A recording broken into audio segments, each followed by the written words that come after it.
Hi, welcome to this week's blogging tips. I'm Kirsten, and early on in my blogging days, I made plenty of mistakes. Truth be told, I still make mistakes because the blogging world is constantly changing and, I'm a human being. But I have learned from my early mistakes and I'm here to pass on what I've learned to you. Why learn from your own mistakes when you can learn from mine? Here are 3 key mistakes I made early on.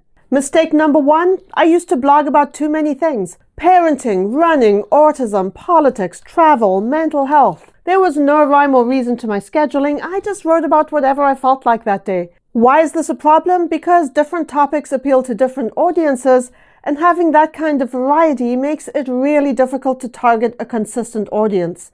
It took a while for me to figure out that I needed to narrow things down a bit while still giving myself enough leeway to not run out of topic ideas.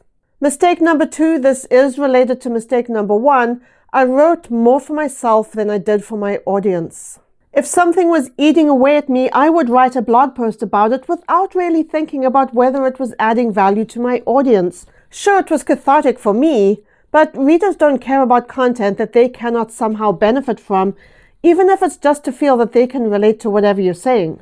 So I adopted a general rule that I would write 4 blog posts for my audience and then 1 for myself. That way I could focus on my audience most of the time and still be able to scratch the itch to just write whatever I felt like from time to time. And mistake number 3, I was not consistent. I struggled with this so much, and I know that parents everywhere can relate.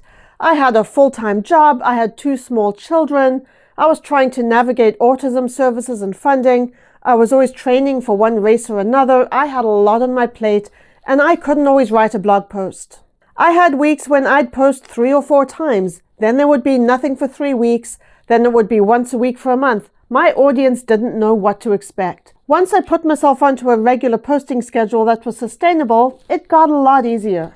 Of course, a lot depends on why you are blogging and who you are blogging for. Not all bloggers are concerned with the size of their audience. I know a few people who blog mostly for the people who are close to them, so they don't put a lot of time and effort into promoting their blogs. As long as their friends and family members see it, they're happy. But if you do care about growing your audience, learn from my mistakes. That's it for today. I'll see you in the next video.